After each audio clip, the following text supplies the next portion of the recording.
yes, diabetes can cause a lot of things in a lot of organs, but what really happens in the eye? What are the effects of diabetes on the eye?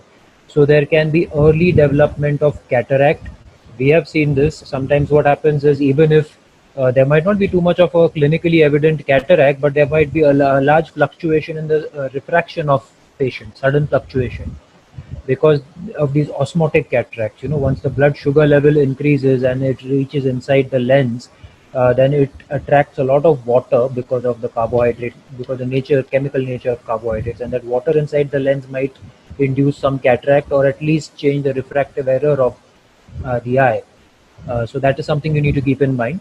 The second thing is diabetic retinopathy. This affects the blood vessels and the back of the eye. Now what happens is, because of a chronic increase in blood sugar, the inner lining of the smallest blood vessels, it becomes very thick. So there is no oxygen which comes out of the capillaries.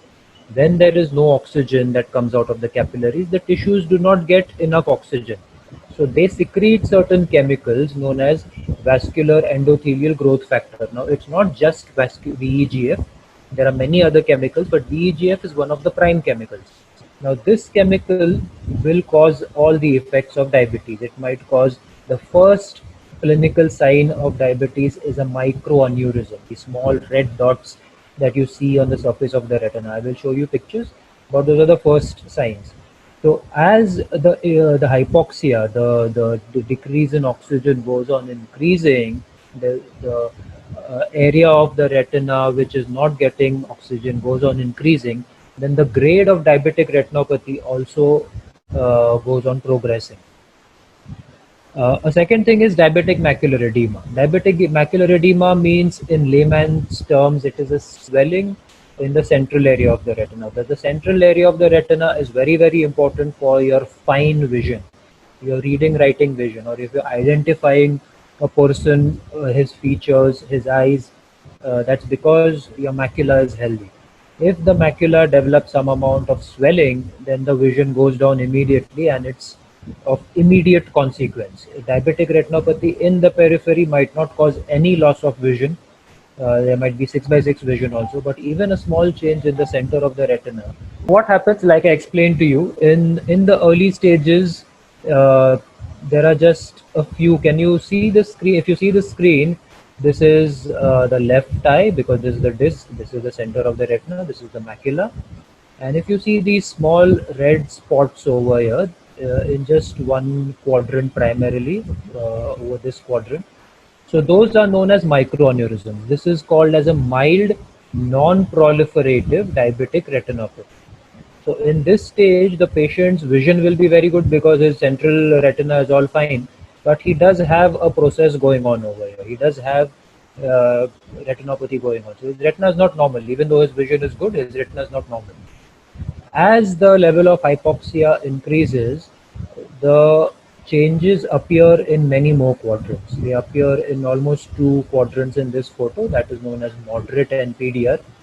In severe NPDR, almost all the quadrants are affected. So there is a 4:2:1 rule, if you've heard about it. So 4 quadrants of dot and blot hemorrhages, 2 quadrants of venous bleeding, and 1 quadrant of irma. So at least two of this, if it is present, two or more, then you can call it as severe NPDR. And this is called as CSME. Now CSME means what? It means clinically significant macular edema. Now what is clinically significant? When this term was coined, in the 1980s. So in the 1980s, you did not have any OCT, you did not have any of the fancy instruments that we have today. So clinically significant means, if you can examine the patient on a 90D or a 78D, you need to pick up that there is macular edema in these patients. Even before you do an OCT, you need to pick up. So that is the meaning of clinically significant macular edema. So there are again things, there are guidelines how to diagnose this. When you look at it through a 90D or a 78D, you're looking binocularly, so there is some depth perception. So you will be able to make out whether the retina is flat or the retina is thickened. So if there is any thickening of the central retina within 500 microns of the center of the retina, then you have to call it clinically significant macular edema. Okay, this is another series of slides which shows the progression of diabetic retinopathy. Now, if you see this slide, it's a picture of the right eye. The patient seems to be having a little bit of cataract. Media is hazy. In some cases, we cannot really comment on the grade of diabetic retinopathy. At such a point, an angiography is a very good tool. In angiography, if you see, there are a lot of these hyperfluorescent spots. If you see, these are known as, these whitish spots are known as hyperfluorescent spots.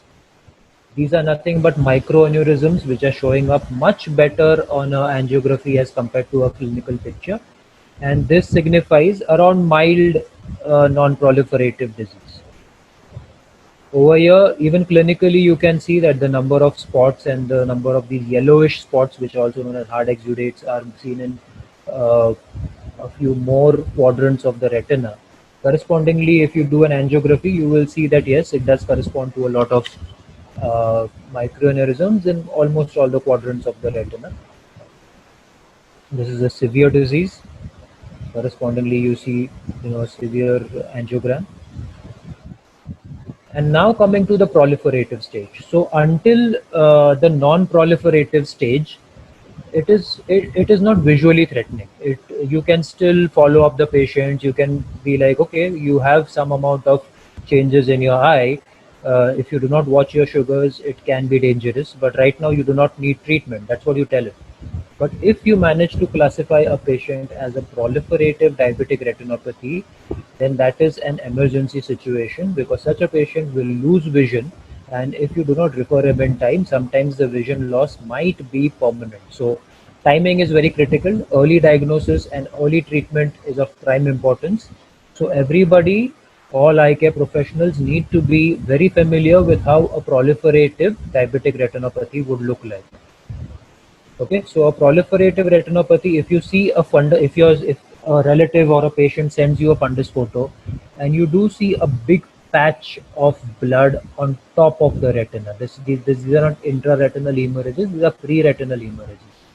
Then more often than not, this person has a proliferative diabetic retinopathy. Okay, this would show as these lacy hyperfluorescent areas on an angiography. These are venous loopings or beadings, and these are neovascularization. This is what we call as NVE. Now these are very ominous blood vessels. They might rupture at any point of time. If they rupture, they cause a lot of bleeding inside the vitreous jelly of the eye. This is called as vitreous hemorrhage, and this might lead to a sudden and a very profound drop in vision. Okay, so this has to be picked up. This again, if you see, there is a large patch of hemorrhage over here. This is premacular hemorrhage. So this person's vision is going to be very, very low, almost to the level of hand movements or finger counting or something. And some cases of asteroid hyalosis. Now, I'm sure all of you all know what asteroid hyalosis is. These are small calcium crystals floating around in the vitreous jelly of the eye. So sometimes it's a little difficult to make out what is happening in the retina because the media is quite hazy. So in such cases, you should definitely do an angiography. And luckily, we did an angiography in this case. If you see a lot of lacy hyperfluorescence around the disc, this is known as NVD. This is known as NVE, and these black spots are what are known as non-perfusion areas. This is where the blood is not reaching, and that is the reason why all these new vessels are being formed on the retina. Okay, this is another case of high risk PDR where there is a pre-retinal hemorrhage. Another case of tractional retinal detachment. If you see such fibrosis, white colored patches on the surface of the retina, white colored scars on the surface of the retina, in technical terms, we call it as a fibrovascular proliferation or an FVP. And these are again bad things because if they happen in the center of the retina, they might pull across your macula and they will cause again a very profound loss of vision. These are a few cases of proliferative retinopathy. Coming to clinically significant macular edema, yes, that's how it would look like. So there are these leaking spots. They are very close to the center of the retina. So if you laser this in time, if you treat these leakages in time, then you can actually prevent this swelling from spreading to the center. So you can prevent this person from going blind. So it's important to diagnose this. This person unfortunately has a very large area of macular edema and a neovascularization on the disc, so he would require laser along with some injections. I will explain that to you later.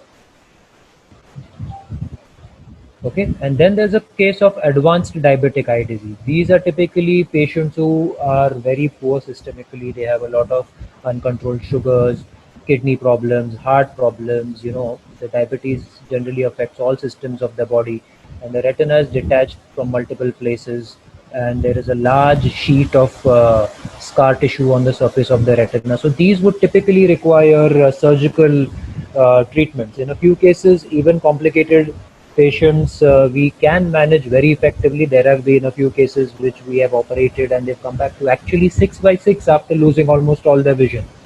So that's a superb thing, because now we have all these techniques and all these machines by which we can operate and give them pretty accurate results. But prevention is always better than cure. So if you catch a person early and you treat him in time and he is maintaining whatever vision he has to maintain, that's always a preferable thing to do. This is one of the slides which I tell people that look, right now you're seeing fine, but if your diabetic retinopathy progresses, this is how your vision will be. So you better take care of your sugars, otherwise you're in for trouble. So once you show them pictures and all, people are a little more, visual or graphic forms of learning are always more effective.